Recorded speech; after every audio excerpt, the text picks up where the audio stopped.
Hello বন্ধুরা, তোমরা সবাই কেমন আছো? আশা করি তোমরা সবাই ভালোই আছো। আমি মিহির মিক্সফান্ডার পক্ষ থেকে তোমাদের সবাইকে স্বাগত জানাই মিক্সফান্ডার চ্যানেলে। আজকের ভিডিওতে আমরা কথা বলবো তোমার সাথে ব্রেকআপ হয়ে যাওয়ার পরে তুমি এমন কি করতে পারো যে জিনিসগুলোর ফলে তোমার যে গার্লফ্রেন্ড বা তোমার যে বয়ফ্রেন্ড ছিল সে তোমাকে মিস করবে এবং প্রচুর পরিমাণে মিস করবে, এবং তুমি যে তার লাইফে একটা বিরাট বড় ছাপ ছেড়ে গেছো সেটাকেও সে প্রচুর পরিমাণে মিস করবে। দেখো, হয়তো তুমি ভাবছো যে সে তো আমাকে ছেড়ে চলে গেছে, তাহলে সে আমাকে কিভাবে মিস করবে। দেখো, এটার কনসেপ্টটা একটু ডিপে যেতে হবে তোমাকে। দেখো, তোমাদের রিলেশনশিপটা অনেক দিনের পুরানো ছিল, শুধুমাত্র এই জন্যই যে সে তোমাকে মিস করবে এটা কিন্তু নয়।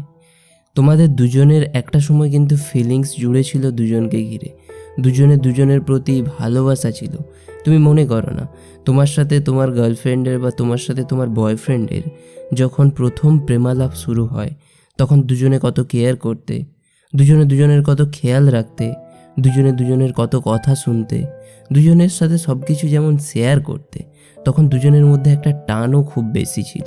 তাই এই সমস্ত পুরানো জিনিসগুলোকে কাজে লাগিয়ে তুমি তাকে অনেক বেশি মিস করাতে পারো। তো তার জন্য ভিডিওটাকে একদম সম্পূর্ণ দেখতে হবে। অনেক কিছু টিপস দেব, অনেক ভালো করে বুঝিয়ে দেবো, তোমাদেরকে প্রমাণ করে দেবো। ভিডিওটাকে একদম শেষ পর্যন্ত দেখতে থাকো। আর ভিডিও শুরু করার আগে বলি, চ্যানেলে যদি নতুন হও অবশ্যই সাবস্ক্রাইব করে নিও। আর সাবস্ক্রাইব করার সাথে সাথে আমাকে ইনস্টাগ্রামে গিয়ে ফলো করতে ভুলো না। আমার পার্সোনাল ইনস্টাগ্রাম আইডির লিঙ্ক আমি ডেসক্রিপশানে দিয়ে দিচ্ছি, ওইখান থেকে গিয়ে তুমি ফলো করতে পারো, তোমাদের প্রবলেম জানাতে পারো। দেখো, প্রথম জিনিস তোমাকে যেটা বুঝতে হবে, প্র্যাকটিক্যালভাবে বুঝতে হবে। আমি বলে দিচ্ছি তুমি বিশ্বাস করে নিলে এটা কিন্তু নয়, তোমাকে প্র্যাকটিক্যালটা বুঝতে হবে। প্র্যাকটিক্যাল কি? কোনো ছেলে কোনো মেয়ের সাথে যদি অন্য জায়গায় তোমাকে ছেড়ে দিয়ে চলে যায়, বা কোনো মেয়ে কোনো ছেলেকে ছেড়ে দিয়ে যদি অন্য কোনো ছেলের সাথে চলে যায়, তাহলে সবসময় মাথায় রাখতে হবে প্রথম দিকে তার কোনোই ফারাক পড়বে না। তুমি যদি তার হাতে পায়েও ধরো তার কোনো ফারাক পড়বে না, তুমি যদি তার কাছে গিয়ে গিড়গিড়াও কোনো ফারাক পড়বে না, তুমি ভুল স্বীকার করলে কিচ্ছু ফারাক পড়বে না, তুমি যতই যাই করে নাও তার জীবনে কোনো ফারাকই পড়বে না প্রথম। কারণ প্রথম প্রেম খুবই মজবুত হয়, প্রথম দিকে শুরুতে ভালোবাসা খুব মজবুত হয়। মানে মজবুত এরকম, দুজনের প্রতি একটা টান থাকে, দুজনকে জানার একটা আগ্রহ থাকে, চেনার একটা আগ্রহ থাকে। তাই আমি যেই জিনিসগুলো বলবো সেই জিনিসগুলো একদম সঙ্গেই করতে যাও না, সঙ্গে করতে গেলে কোনো ফল পাবে না। তাহলে এখানে কি হলো? তোমাদের ব্রেকআপ হয়ে গেছে বা তোমাকে ছেড়ে দিয়ে সে চলে গেছে, তাহলে তোমার কাছে একটা টাইম আছে। তুমি যে টাইমটা তাকে দিতে, তার পিছনে ইনভেস্ট করতে, তাহলে তোমার কাছে কিছুটা টাইম আছে। সো সেই টাইমটাকে তোমাকে কাজে লাগাতে হবে নিজের জীবন ইমপ্রুভ করার জন্য। কারণ দেখো, প্রেম ভালোবাসা প্রথম যখন শুরু হয় তখন কিন্তু অনেক বেশি টাইম ইনভেস্ট করতে হয়। মেয়েটা হোক বা ছেলেটা হোক যে গেছে তোমার জীবন থেকে, সে কিন্তু তার নতুন পার্টনারকে অনেকটা টাইম দেবে, তার সাথে কথা বলবে, তার সাথে ঘুরতে যাবে, দেখা করবে। সো তোমার কাছে এখানে কিন্তু অনেকটা টাইম আছে।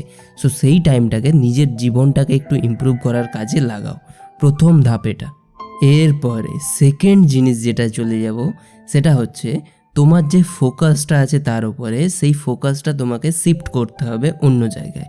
মানে কি? দেখো, তুমি যখন তোমাকে সে ছেড়ে দিয়ে চলে গেছে, আমাদের সবারই স্বাভাবিক মনে কি হয় যে দেখি অনলাইন আছে কি না, দেখি কার সাথে কথা বলছে কি না, দেখি চ্যাটিং করছে কি না, দেখি ফেসবুকে আছে কি না, দেখি এটা করছে কি না, সেটা করছে কি না। আমরা তাকে বিভিন্ন জায়গা থেকে স্টক করতে থাকি, এবং সেই মেয়েটা বা সেই ছেলেটা অনেক বেশি পরিমাণে চায় যে তুমি তাকে স্টক করো, এবং সে তার বয়ফ্রেন্ডকে বা সে তার গার্লফ্রেন্ডকে এটা বলবে হাসতে যে দেখো আমার পিছনে কেমন ল্যালা করে ছুটছে। সো সেকেন্ড থিং তোমাকে যেটা করতে হবে, you have to shift your focus. সম্পূর্ণ পরিমাণে তোমার ফোকাসটা কিন্তু পরিবর্তন করতে হবে। দেখো, যখন তুমি তার ওপর থেকে ফোকাসটা সরিয়ে অন্য কিছুতে ফোকাস দেবে, সে তখন কনফিউজ হয়ে যাবে যে কী ব্যাপার, এই ছেলেটা তো দুদিন আগে পর্যন্ত আমার পিছনে ছুটছিল, আমার পিছনে এই করছিল, তাহলে এখন কি হয়ে গেল তার জীবনে? এমন কি হয়ে গেল যে সে আমার দিকে আর তাকাচ্ছেই না, আমাকে আর পাত্তাই দিচ্ছে না, আমার পিছনে ছুটছেই না, কিছুই করছে না। দেখো, সবসময় একটা কথা মাথায় রেখো, একটা কথা ভেবেও দেখো, আমাদের ফোকাসটা সেই সমস্ত দিকেই আকর্ষিত হয়, আমাদের দৃষ্টিটা সেই সমস্ত দিকেই আকর্ষিত হয় যে জিনিসটা কিন্তু একটু অস্বাভাবিক। মানে ধরো রাস্তায় সবাই যে যার প্যান্ট শার্ট যেমন পরে যায় সবাই সেরকম পরে যাচ্ছে, তুমি কি করলে, তুমি প্যান্ট শার্ট সব কিছু পরার সাথে সাথে মাথায় একটা মুকুট পরে ফেললে। তাহলে কি হবে, দেখবে লোকের দৃষ্টি কিন্তু যেদিকেই যাক না যাক তোমার দিকে কিন্তু আসবেই, কারণ এই জিনিসটা নতুন কিছু দেখছে, যে হাই কী হলো দেখ, তোমার দিকে দেখে যদি হাসেও কেউ তাহলেও ভালো, কারণ কি তোমার দিকে সে ফোকাস করছে, তোমার দিকে সে দেখছে, তোমার দিকে তার নজরটা যাচ্ছে, মানে তুমি তার ফোকাসে আসছো। সো সেকেন্ড থিং তোমাকে যেটা করতে হবে, you have to do some unusual activity, তোমাকে কিছু অস্বাভাবিক করতে হবে। অস্বাভাবিকটা কি, এখানে তোমার সম্পূর্ণ ফোকাসটা তার উপর থেকে সরিয়ে অন্য কিছুতে দিলে, এটা হয়ে গেল দ্বিতীয় জিনিস। এরপরে থার্ড এবং মোস্ট ইম্পর্ট্যান্ট জিনিস যেটা হচ্ছে সেটা হচ্ছে, আমরা প্রথমে ব্রেকআপ হয়ে গেলে বা কারোর সাথে ঝগড়া হলে বা কিছু হলে আমরা সবাইকে জানানোর চেষ্টা করি, আমরা দেখানোর চেষ্টা করি, অ্যাকচুয়ালি এটা দেখানোর চেষ্টা করি যে আমার ভেতরে কি চলছে, আমার ভেতরে কতটা কষ্ট হচ্ছে, আমাদের ভেতরে কতটা পেন হচ্ছে, সেই জিনিসটা আমরা সামনের জনকে জানানোর চেষ্টা করি। তাই আমাদের ব্রেকআপ হয়ে গেলে আমরা ব্রেকআপ স্ট্যাটাস, মানে কষ্টের দুঃখের কাঁদা স্ট্যাটাস দিয়ে সবাইকে জানানোর চেষ্টা করি যে আমার ভেতরে কি চলছে, আমার ব্রেকআপ হয়ে গেছে, দেখো তোমরা সবাই আমাকে সিম্পাথি দাও, আমার ব্রেকআপ হয়ে গেছে। এবং এই জিনিসটা সেই মেয়েটি বা সেই ছেলেটি চায়, যাতে তুমি তার জন্য কান্নাকাটি করো, তার জন্য তড়পাও, তবে তো তার মজা হবে। দেখো, এটা বলার অর্থ হচ্ছে, আমি কিন্তু এই জায়গাটায় একবারও অস্বীকার করছি না যে কান্নাকাটি করে বা পায়ে হাতে ধরে তাকে ফিরিয়ে আনা যায় না, অবশ্যই যায়, আসেও অনেকে, কিন্তু ব্যাপারটা হচ্ছে এই জায়গায় তুমি তাকে ফিরিয়ে নিয়ে এলে একবার, কিন্তু দ্বিতীয়বার যখন যাবে তখন কিন্তু এই জিনিসগুলো কাজে আসবে না।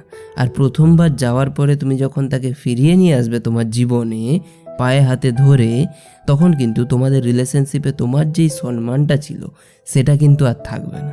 তোমাকে যেমন খুশিভাবে ট্রিট করা হতে পারে, তোমার উপরে যেমন খুশিভাবে অত্যাচার করা হতে পারে, তোমার যদি সহনশীলতা সেরকম থাকে, then you stay on your decision. এরপরে চতুর্থ টিপস যেটা হচ্ছে মোস্ট ইম্পর্ট্যান্ট, সেটা হচ্ছে নিজের জীবনকে সম্পূর্ণরূপে ট্রান্সফর্ম করে ফেলো।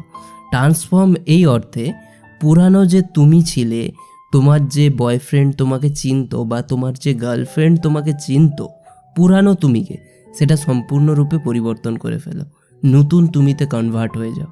সো এটা তুমি কিভাবে হবে তার জন্য তোমাদেরকে ভালো করে বুঝিয়ে দিচ্ছি শর্টে। দেখো, নিজের ফার্স্ট অফ অল ড্রেসিং সেন্সটাকে ঠিক করো, নিজের বডিটাকে ট্রান্সফর্ম করো, নিজে জিমে যাও, প্রতিদিন ওয়েট গেইন করার চেষ্টা করো, এক্সারসাইজ করো, সাইকেলিং করো, জিম করো, সব কিছু করে নিজের বডিটাকে ট্রান্সফর্ম করো, নিজের হেয়ারস্টাইল, নিজের লুকের ওপরে ধ্যান দাও, নিজের বডি ল্যাঙ্গুয়েজ এর সাথে সাথে নিজের শার্ট টি শার্ট এই সমস্ত জিনিসগুলো ঠিক করো, স্টাইল ঠিক করো। এর সাথে সাথে শুধু এগুলো বাইরের জিনিস দেখালেই হবে না, এর সাথে সাথে তোমাকে ভেতরে অনেক কিছু করতে হবে। কীরকম না, তুমি যেই কাজে আছো সেই কাজটা আরও ভালো করে করার চেষ্টা করো, সেই কাজে ডন হওয়ার চেষ্টা করো, সেই কাজে যেন না তোমাকে রিপ্লেস করা যায় এরকম হওয়ার চেষ্টা করো। যখন তুমি তোমার জায়গায় সেরা হয়ে যাবে তখন কিন্তু তুমি অনেক এগিয়ে গেছো সেই মেয়েটি বা সেই ছেলেটির থেকে, অনেক বেশি এগিয়ে গেলে ফলে কি হচ্ছে, তোমার গুরুত্ব একটা আলাদাই লেভেলের হয়ে গেল। এরপরে ফিফথ জিনিস যেটা তোমাকে করতে হবে সেটা হচ্ছে, দেখো আমরা যখন রিলেশনশিপের মধ্যে থাকি আমাদের ফ্রেন্ড সার্কেলটা কিন্তু অনেকটা কমে যায়, অনেকটা ছোট হয়ে যায়, ফলে আমাদের সেই ফ্রেন্ড সার্কেলটাকে রিকভার করতে হবে, আবার বড় করতে হবে। সেই মেয়েটির বা সেই ছেলেটির ফ্রেন্ড সার্কেলকেও তোমার ফ্রেন্ড সার্কেলে পরিণত করতে হবে, তোমার ফ্রেন্ড সার্কেলটাকে এক্সপ্যান্ড করতে হবে, অনেক বেশি বাড়াতে হবে। একা গুমড়ে গুমড়ে কাঁদবো, গুমড়ে গুমড়ে বসে থাকবো, এটা করলে হবে না। নিজের ফ্রেন্ড সার্কেলটা বাড়াও, এবং ফ্রেন্ড সার্কেলটা বাড়ানোর সাথে সাথে যেন তুমি এতটাই তোমাদের ফ্রেন্ড সার্কেলে পপুলার হয়ে ওঠো যাতে তোমার ছবি তার সাথে ডিপিতে দেয় বা তার সাথে স্ট্যাটাসে দেয়, শেয়ার করে, আপলোড করে, তাহলে দেখবে এই জিনিসটা সেই মেয়ের কাছে বা সেই ছেলের কাছে অটোমেটিক্যালি পৌঁছে যাবে। আর যখন দেখবে তার জীবনের থেকে, এবার দেখো, এবার এখানে একটা ইন্টারেস্টিং ফ্যাক্টর কী বলতো, দেখো তাদের দুজনের মধ্যে কিন্তু এবার গন্ডগোল শুরু হয়ে গেছে, তাদের দুজনের মধ্যে কিন্তু কথা কাটাকাটি শুরু হয়ে গেছে, কারণ তারা দুজনে দুজনকে জেনে গেছে।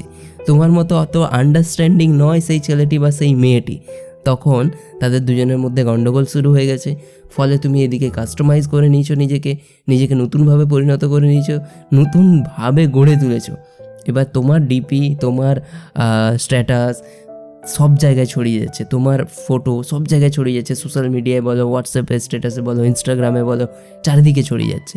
এবার সেই মেয়ে যখন তোমাকে পুরোপুরি সম্পূর্ণরূপে পরিবর্তন দেখবে বা সেই ছেলে দেখবে, তখন তোমার দিকে আবার আকৃষ্ট হবে এবং তোমাকে মিস করতে থাকবে যে এই ছেলের থেকে বা এই মেয়ের থেকে আমাকে আমার আগের বয়ফ্রেন্ড বা আমাকে আমার আগের গার্লফ্রেন্ড অনেক বেশি ভালোবাসতো, অনেক বেশি ট্রিট করতো। দেখো, যখন আমাদের থেকে আমাদের কাছের জিনিসটা দূরে চলে যায়, তখনই আমরা শুধুমাত্র ভ্যালু বুঝতে পারি তাহলে তুমি তোমার ভ্যালুটা কিন্তু খুব ভালোভাবে তাকে বুঝিয়ে দিলে। সে এবার কিন্তু তোমার ভাবনায় মত্ত হয়ে থাকবে, তোমাকে নিয়ে 24 ঘন্টা ভাবতে থাকবে, তোমার ব্যাপারে রিসার্চ করতে থাকবে, তোমাকে তখন সে স্টক করতে থাকবে। আর আমার এই কথাটা যদি না তোমাদের বিশ্বাস হয়, তাহলে ভাই তোমরা নিজে করে দেখো। যদি না ফল পাও, তাহলে বলবে যে হ্যাঁ আমি মিথ্যে কথা বলছি। আমি একদম লিখে দিলাম, ফল পাবেই পাবে। তো ভিডিওটা এতটাই। ভিডিও ভালো লাগলে লাইক করো, কমেন্ট করো, সাবস্ক্রাইব করো আমাদের চ্যানেলকে। আর আমাকে ইনস্টাগ্রামে গিয়ে ফলো করতে বলো না। আমার পার্সোনাল ইনস্টাগ্রাম আইডি লিঙ্ক ডেসক্রিপশানে আছে। তোমার বন্ধুদের সাথে প্রচুর পরিমাণে শেয়ার করো, যাদের এটা প্রয়োজন অবশ্যই শেয়ার করে দিও। তো আমি মিহির মিক্স ফান্ডের পক্ষ থেকে তোমাদের সবাইকে স্বাগত জানাচ্ছি, তোমাদের সবাইকে ধন্যবাদ জানাচ্ছি ভিডিওটা দেখার জন্য। পারলে সাবস্ক্রাইব করে দিও এবং তোমার বন্ধুদের সাথে প্রচুর পরিমাণে শেয়ার করে দিও। তো এই ভিডিও দেখার জন্য অসংখ্য ধন্যবাদ। Thank you so much for watching this video.